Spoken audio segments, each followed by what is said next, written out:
ठीक है। जी H Hardy क्या है? ये जर्मन मैथमेटिशियन है।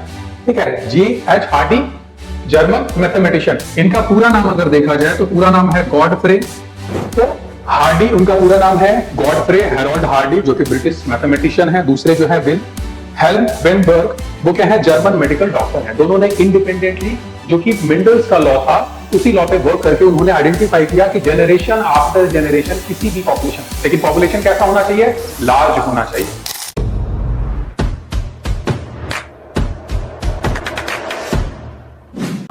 तो बच्चों, आज का जो टॉपिक है वो हम पढ़ रहे हैं हार्डी-विम्बर्स इक्विलिब्रियम। हार्डी-विम्बर्स इक्विलिब्रियम क्या टॉपिक है? तो आज जो हमारा टॉपिक है वो टॉपिक है हार्डी-विम्बर्स इक्विलिब्रियम। आज जो हम पढ़ने वाले हैं वो हमारा टॉपिक आज का है हार्डी-विम्बर्स इक्विलिब्रियम। हार्डी-विम्बर्स इक्विलिब्रियम है क्या? ठीक है, किसने दिया है और ये किस बारे में है? तो हमारा जो यूनिट है, टॉपिक जिसको हम कहते हैं जेनेटिक्स, तो जेनेटिक्स में इवोल्यूशन हमारा चैप्टर है, उस चैप्टर से ये लिया गया है टॉपिक हार्डी-विम्बर्स इक्विलिब्रियम। हार्डी-विम्बर्स इक्विलिब्रियम कहता है कि किसी भी पॉपुलेशन में, कहने का मतलब क्या है कि इनफिनिटली लार्ज पॉपुलेशन,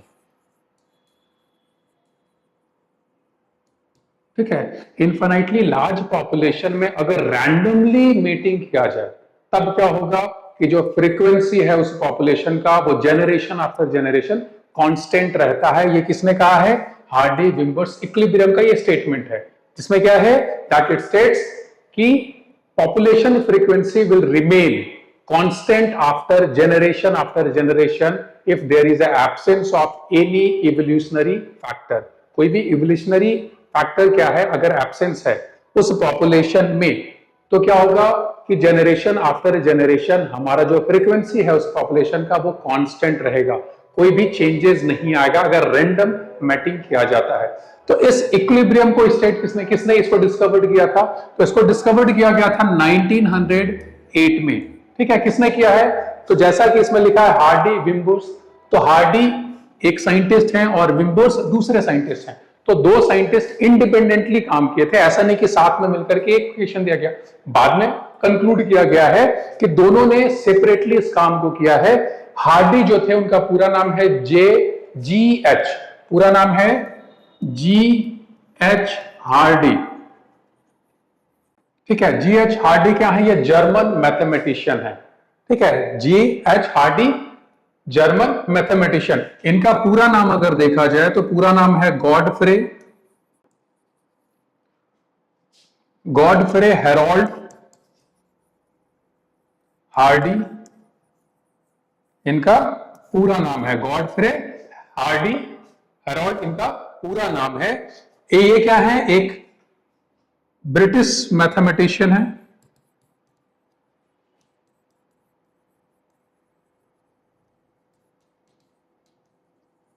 ये क्या है? एक ब्रिटिश मैथमेटिशियन है। और दूसरा जो है, ठीक है, वो कौन है? उनका नाम है विलहेल्म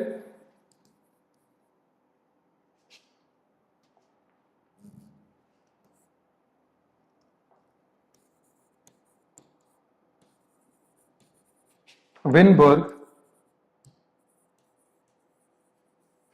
ये कौन है? तो ये जर्मन के मेडिकल डॉक्टर हैं। ये कौन है? ये है जर्मन मेडिकल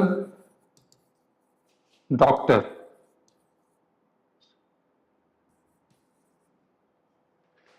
इन्होंने क्या है? इंडिपेंडेंटली रिसर्च करके, ठीक है, तो हार्डी, उनका पूरा नाम है गॉडफ्रे हेरोल्ड हार्डी, जो कि ब्रिटिश मैथमेटिशियन है। दूसरे जो है विल हेल्म वेनबर्ग, वो क्या है? जर्मन मेडिकल डॉक्टर है। दोनों ने इंडिपेंडेंटली, जो कि मेंडल्स का लॉ था, उसी लॉ पे वर्क करके उन्होंने आइडेंटिफाई किया कि जनरेशन आफ्टर जनरेशन किसी भी पॉपुलेशन, लेकिन पॉपुलेशन कैसा होना चाहिए? लार्ज होना चाहिए। तो हार्डी-विम्बर्स इक्विलिब्रियम में जैसा कि कहा गया क्या है कि पॉपुलेशन आफ्टर पॉपुलेशन, ठीक है, generation after generation, not population after population, generation after generation population का जो फ्रीक्वेंसी है वो क्या है? कांस्टेंट है, अगर उसमें कोई भी इवोल्यूशनरी फैक्टर अफेक्ट नहीं करता है उसके एब्सेंस में। कौन सारे इवोल्यूशनरी फैक्टर है? जैसे हम कहते हैं क्या मान लो फैक्टर अफेक्टिंग हार्डी-विम्बर्स इक्विलिब्रियम। ठीक है, what are the factors that affect Hardy Weinberg's equilibrium? तो हम कहते हैं कि mutation, genetic drift, gene flow,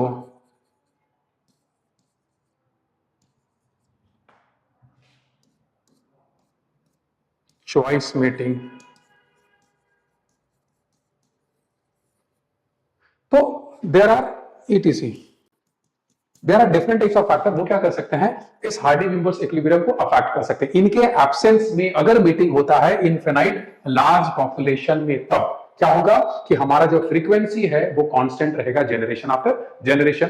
ठीक है, he has given an equation. कौन सा इक्वेशन दिया है? इक्वेशन है p² + q² + 2pq = 1. This is the equation that is given in this equilibrium, that is a p² + q² + 2pq = 1, where p is equals to a and q is equals to small a, pq is equals to capital A, small a. And what are a and small a? These are the allele of that genotype. Okay, that's all for the Hardy-Wimbor's equilibrium. Next time we will discuss about this equation and how you will write the answer if the question is asked, what do you mean by Hardy-Wimbor's equilibrium and what are the factors that affects Hardy-Wimbor's equilibrium. So next video we'll discuss on that, how you will write that answer. Okay, thank you.